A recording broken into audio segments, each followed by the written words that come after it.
నా కుటుంబ సభ్యులు అవుట్ సోర్సింగ్ అందరికీ జీతాలు కూడా వస్తున్నాయి, కానీ అందులో ఏజెన్సీ నుంచి వస్తున్నాయి, అందులో 2000 కట్ అవుతున్నాయి సార్.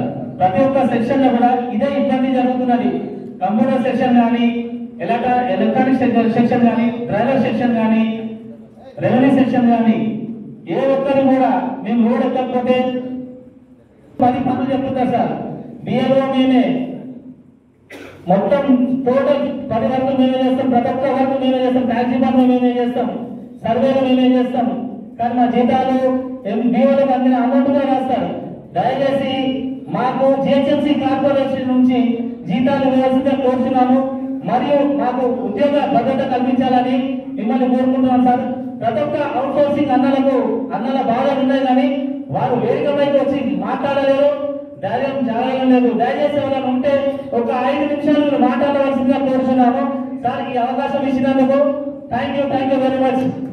నాతోటి అవుట్ సోర్సింగ్ ఉద్యోగులందరికీ కూడా మరి మాకు సహకారం అందిస్తున్న పర్మనెంట్ ఉద్యోగ సంఘ ప్రెసిడెంట్ అయిన మహేందర్ అన్న గారికి కూడా, మరి తోటి జవాన్లకు కూడా, మరి మాకు ఎంతో సహకరిస్తున్న సురేందర్ రెడ్డి సార్ గారికి మనస్ఫూర్తిగా అభినందన తెలియజేస్తున్నాము సార్.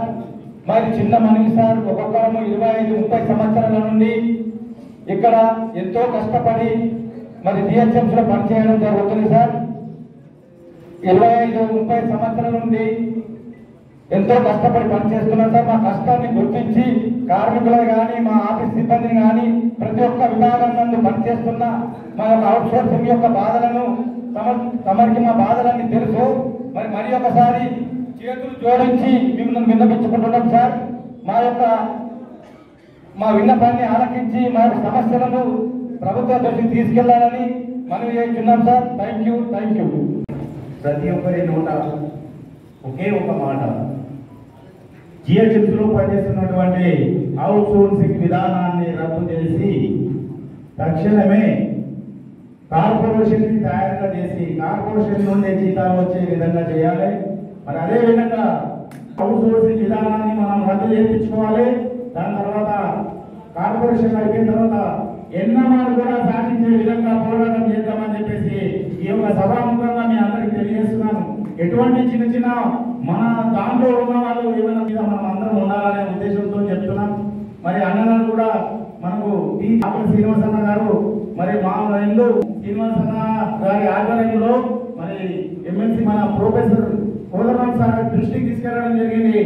మనందరి గురించి కూడా ఈ మీడియంలో పనిచేసే వాళ్ళు ఎవరైతే కష్టాల పాలయ్యి ఇబ్బందుల పాలయ్యారో వాళ్ళని దృష్టిలో పెట్టుకొని సార్ మొన్ననే గ్రేటర్ ఆగానే మాట్లాడి ఇమీడియట్లీ వాళ్ళందరినీ వెనక్కి పంపించండి, చాలా పిల్లలు చాలా బాధతో ఉన్నారు, వీళ్ళని పంపించండి నా మాట మీద అని చెప్పి మొన్ననే చెప్పడం జరిగింది. పని అయిపోతుందని చెప్పి మేమందరం కూడా ఎదురు చూస్తున్నాం. గౌరవం దక్కుతుంది. ఈ విషయంలో మనం ఏం సందేహించాల్సిన అవసరం కూడా లేదు. ఎందుకంటే మనం రోజు పేపర్లలో చూస్తున్నాము.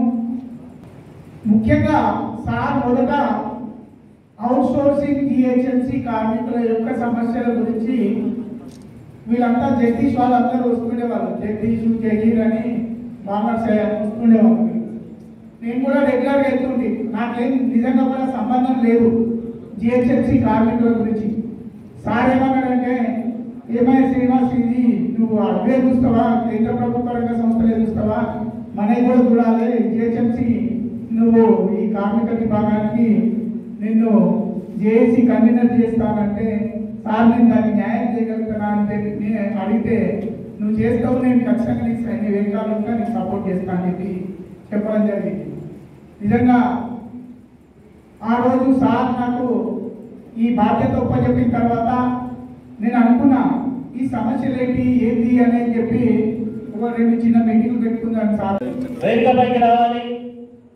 SK Afsar Babu, honourable union president M Venkateswara garu, working president JVR Tirupati garu, additional organising secretary SV Nazar garu మరియు వెంకటరామ గారు, పివి ఎస్ సుధాకర్ గారు, బి శ్రీనివాస్ గారు, ఆర్ రమేష్ గారు, ఈ మహేష్ గారిని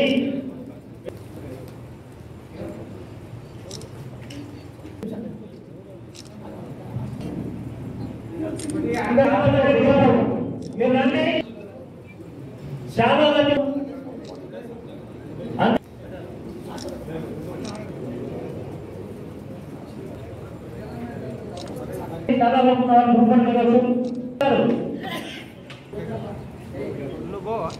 గ్రూప్ హలో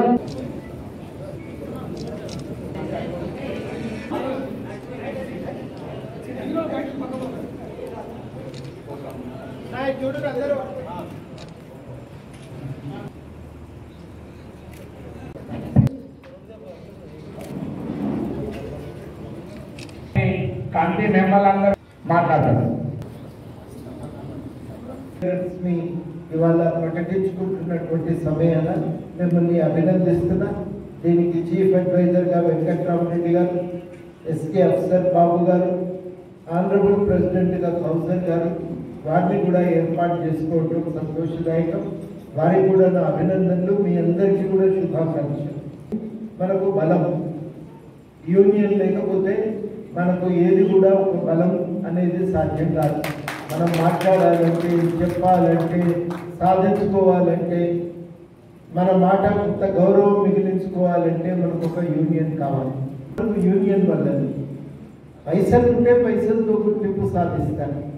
కానీ పైసలు లేని బలహీనులు, పేదలు ఎప్పుడు కూడా ఒక యూనియన్ ద్వారానే ఒక గుర్తింపును సాధించుకోగలరు. సాధించుకోవడానికి అది ఒకటే మార్గం అనే విషయాన్ని మొట్టమొదట మీరు గ్రహించండి. తర్వాత